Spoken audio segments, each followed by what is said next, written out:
Hello అండి. అందరికీ నమస్కారం. నేను మీ కట్టా కార్తీక్. కొద్దిగా గొంతు బాలేదు. కానీ మొత్తం క్లియర్‌గా వినే ప్రయత్నం చేయండి. వీడియో మొత్తం చూసే ప్రయత్నం చేయండి. ఖచ్చితంగా ఈ సమాచారం ఎక్కువ మందిలోకి వెళ్ళటానికి మీ లైక్ అందించండి. మీ అభిప్రాయాన్ని నాతో విభేదించినా సరే కామెంట్ రూపంలో తెలియజేయండి. నేను చూసుకుంటాను. సరే, నేను ఇప్పుడు వెంకటేష్ నాయుడు గురించి చెప్పబోతా ఉన్నాను. ఈ పేరు ఇప్పుడు వైరల్‌గా మారింది కాబట్టి. అంటే వెంకటేష్ నాయుడు అనగానే మీకు గుర్తొచ్చేది ఎవరు? విట్టిరి వెంకటేష్. అతనికి సినిమా కెరియర్ ఉంది. వాళ్ళ కుటుంబానికి దశాబ్దాల చరిత్ర ఉంది. వాళ్ళకు స్టూడియోస్ ఉన్నాయి. ఇయన్నీ మీకు అందరికీ తెలుసు. కానీ ఇప్పుడు నేను చెప్పబోయే వెంకటేష్ నాయుడు విక్టరీ వెంకటేషు కంటే కూడా చాలా పెద్దోడు. అసలు విక్టరీ వెంకటేష్ ఒక బచ్చా ఓ రకంగా చెప్పాలంటే. నేను చెప్పబోయే వెంకటేష్ నాయుడు అంటే ఆంధ్రప్రదేశ్ లిక్కర్ స్కామ్ ఒకటి ఎంక్వైరీ జరుగుతుంది కదా! దాంట్లో అక్యూజ్డ్ 34. చెవిరెడ్డి భాస్కర్ రెడ్డి గారి అనుచరుడు. చెవిరెడ్డి భాస్కర్ రెడ్డి గారితో కలిసి కొలంబో వెళ్తా ఉంటే బెంగుళూరు ఎయిర్‌పోర్ట్‌లో ఇమ్మిగ్రేషన్ అధికారులు అడ్డుకుని అరెస్టు చేశారు గదా! అతను. చెవిరెడ్డి భాస్కర్ రెడ్డి గారి బినామీ. చెవిరెడ్డి భాస్కర్ రెడ్డి గారంటే వైసీపీ మాజీ ఎమ్మెల్యే. జగన్మోహన్ రెడ్డి గారికి బినామీ. జగన్మోహన్ రెడ్డి గారికి చెవిరెడ్డి భాస్కర్ రెడ్డి, చెవిరెడ్డి భాస్కర్ రెడ్డికి వెంకటేష్ నాయుడు బినామీ. వెంకటేష్ నాయుడు ఏకంగా తాడేపల్లి ప్యాలెస్‌లోకెళ్ళి జగన్మోహన్ రెడ్డి గారిని కలిసేంత చనువు ఉన్నటువంటి వ్యక్తి. మీరు కావాలంటే పుట్ట కూడా చూడొచ్చు. ఇయన్నీ సోషల్ మీడియాలో వైరల్ అవుతా ఉన్నాయి. ఇతను చెవిరెడ్డి భాస్కర్ రెడ్డి గారి తరపున ఒంగోలు లోక్సభ అభ్యర్థిగా చెవిరెడ్డి భాస్కర్ రెడ్డి గారు పోటీ చేశారు కదా! అతని తరపున డమ్మీ అభ్యర్థిగా నామినేషన్ వేశారు. ఈ డమ్మీ అభ్యర్థిగా నామినేషన్ ఎందుకు ఏస్తారంటే, అసలు అభ్యర్థి నామినేషన్ ఏదైనా టెక్నికల్ కారణాల వల్ల రిజెక్ట్ అయిందనుకోండి, ఇప్పుడు చెవిరెడ్డి భాస్కర్ రెడ్డి గారి నామినేషన్ ఏదైనా టెక్నికల్ కారణాల వల్ల రిజెక్ట్ అయిపోతే, పార్టీ తరపున ఎవరో క్యాండిడేట్ ఉండాలిగా. అందుకని డమ్మీ అభ్యర్థులను ఒకరిద్దరు పెడతారు, నమ్మకస్తులని. అంత నమ్మకస్తుడు. చెవిరెడ్డి భాస్కర్ రెడ్డి గారి తరపున డమ్మీ నామినేషన్ వేసే అంత నమ్మకస్తుడు చెవిరెడ్డి భాస్కర్ రెడ్డి గారికి. ఇప్పుడు ఇతనికి సంబంధించిన వీడియో ఈ మధ్యకాలంలో ఒకటి బయటకొచ్చింది. తాడేపల్లి ప్యాలెస్ పక్కనే, అంటే జగన్మోహన్ రెడ్డి గారి నివాసం పక్కనే ల్యాండ్ మార్క్ అపార్ట్మెంట్‌లో ఒక ఫ్లోర్‌లో డబ్బులు కట్టాలు లెక్కేస్తూ వీడియో తీసుకున్న వీడియో ఒకటి బయటకొచ్చింది. మొదట్లో దానికి ఆ లిక్కర్ స్కామ్‌కి సంబంధం లేదు. ఆ డబ్బుల్లో 2000 నోట్లున్నాయి అని చెప్పారు. అంటే నిజానికి సిట్ గాని, కూటమి ప్రభుత్వం గాని, టీడీపీ నాయకులు గాని చెప్తూ వచ్చిందేందంటే, ఎన్నికల్లో పంచిన డబ్బిదే. వైసీపీ ఒంగోలు, నెల్లూరు ఆ పరిసర ప్రాంతాల్లో ఎన్నికల్లో పంచిన డబ్బు లెక్కేస్తున్నాడు చూడండి వీడియో అని చెప్పేసి చెప్పారు. వైసీపీ ఏం చెప్పుకుంటూ వచ్చిందంటే, అదిగో దాంట్లో 2000 నోట్లున్నాయి.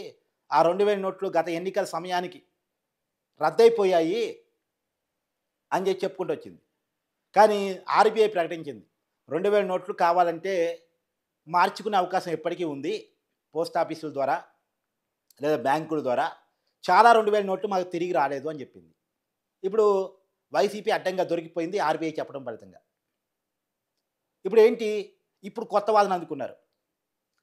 అతను రియల్ ఎస్టేట్ వ్యాపారి. రియల్ ఎస్టేట్ వ్యాపారంలో అతనికి లాభాలు వచ్చిన డబ్బు కావచ్చు, లేదా లావాదేవీలు జరిగిన డబ్బు కావచ్చు. మొన్న చెవిరెడ్డి భాస్కర్ రెడ్డి గారి తరపున డమ్మీ నామినేషన్ వేశారుగా. ఆ నామినేషన్‌లో ఇతని ఆదాయం 4,95,000 అని చెప్పాడు. మనం చెప్తుంది కాదు, పబ్లిక్ డాక్యుమెంట్, మీరు కూడా వెళ్లి చూసుకోండి. ఇతను మొన్న ఒంగోలు లోక్సభ డమ్మీ అభ్యర్థిగా నామినేషన్ వేస్తూ ఇతని ఆదాయం 4,95,000 అని చెప్పాడు. అంటే 5,00,000 కూడా పట్టుమని ఆదాయం లేదు. పట్టుమని 5,00,000 ఆదాయం లేని ఇంత వ్యక్తికి ఇన్ని డబ్బులు ఎక్కడి? అంటే దొరికిపోయారు. డబ్బులు అతనివే ఒప్పుకున్నారు. కానీ ఆ డబ్బులు లిక్కర్ స్కామ్‌కి సంబంధం లేదని చెప్పాలనుకున్నాను ఇప్పుడు. ఒప్పుకుంటుంది వైసీపీ. డబ్బులు అతనివే. కానీ లిక్కర్ స్కామ్‌కి సంబంధం లేదు. మరి నిజానికి అతనికి అంత కెపాసిటీ ఉందా? అతను చెప్తున్నాడు లేదు అని. నామినేషన్‌లో చెప్పాడు. నేను చెప్పడం కాదు. ఇతను రాజభోగాలు ఎట్లాంటివి అంటే అండి, ఇతను ఒక హీరోయిన్‌ని స్పెషల్ ఫ్లైట్‌లో తీసుకెళ్తున్నాడు. మీరు ఫోటో చూడండి పక్కన. మీరు అందరూ మిల్కీ బ్యూటీగా పిలుచుకుంటా ఉంటారు అభిమానంతో.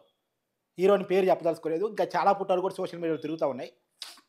అవన్నీ కూడా నేను చూపించదలుచుకోవట్లేదు. ఫర్ ఎగ్జాంపుల్ కోసం ఒక ఫోటోని సోషల్ మీడియాలో తిరుగుతున్న ఫోటోని మీకు చూపిస్తాను అంతే. జగన్మోహన్ రెడ్డి గారితో తాడేపల్లి ప్యాలెస్‌కి వెళ్ళగలిగే కెపాసిటీ ఉంది. సంక్రాంతి సెట్ వేసినప్పుడు వెళ్ళి ఈ ఫోటో కూడా దిగొచ్చాడు.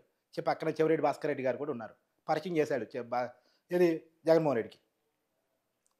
అసలు ఎవరు ఈ వెంకటేష్ నాయుడు అనేది తెలుసుకునే ప్రయత్నం చేస్తే, నాకు తెలియవచ్చిన సమాచారం ఏంటంటే, ఇతను ఒకప్పుడు హైదరాబాదులో జూనియర్ ఆర్టిస్టులు మెయింటైన్ చేసేవాడట. బయట అవైలబుల్గా ఉన్న సమాచారం చెప్తున్నా. ఇతను కర్నూలు జిల్లాకు సంబంధించిన వ్యక్తి, నంద్యాలకు సంబంధించిన వ్యక్తి అని తెలుస్తూ ఉంది.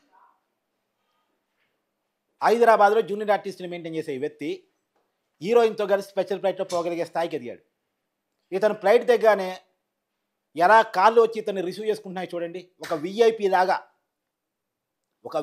లాగా ఇతను ఎయిర్పోర్ట్లో ఫ్లైట్ దిగ్గానే ఇతను రిసీవింగ్ చూడండి ఒకసారి వీడియో, మీరే షాక్ అయిపోతారు. పైగా ఇతను గత ఎన్నికల్లో కొన్ని నియోజకవర్గాలు ఎంచుకొని డబ్బు పంపిణీ చేసిందంతా ఇతనే అనేటువంటి అభియోగాలు ఎదుర్కొంటున్నటువంటి వ్యక్తి. ఏ తప్పు చేయనప్పుడు చెవిరెడ్డి భాస్కర్ రెడ్డి గారితో కలిసి ఎందుకు దొరుకుంటాడు? చెవిరెడ్డి భాస్కర్ రెడ్డి గారితో కలిసి కొలంబో ఎందుకు వెళ్తుంటాడు? 2011లో పరిచయం చెవిరెడ్డి భాస్కర్ రెడ్డి గారితో. ఇంకొక చిన్న విషయం కూడా చెప్పాలి. ఇతను ఆదాయం ఎంత అన్నాను ఇందాక, 4,95,000 కదా. ఇతను 10 లక్షలకు పైగా ఖర్చు పెట్టి కేటీఆర్ బర్త్డేకి పేపర్ యాడ్ ఇప్పించాడు నేషనల్ పేపర్లో.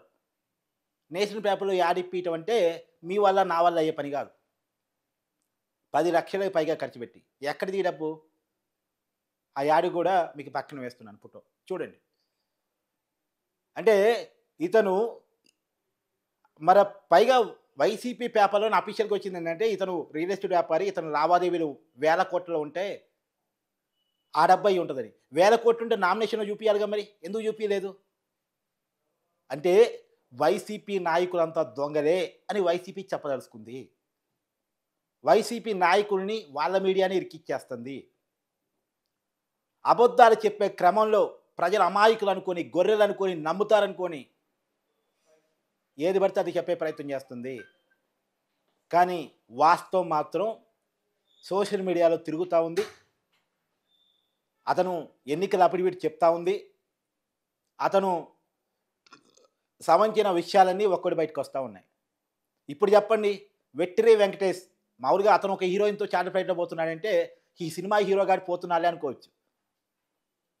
కానీ ఇతను పోతున్నాడు చూడండి స్పెషల్ ఫ్లైట్లో పెద్ద హీరోయిన్తో కలిసి. ఇలాంటి పుట్టలు చాలా సోషల్ మీడియాలో తిరుగుతూ ఉన్నాయి. ఇప్పుడు చెప్పండి, వెట్టిరి వెంకటేష్ కంటే గనుడేగా మనోడు మరి. ఏది మళ్ళీ 5 లక్షల సంపాదన పరుడు.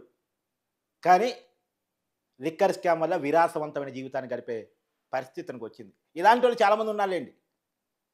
ఇలా చాలామంది ఉన్నారు. Thank you.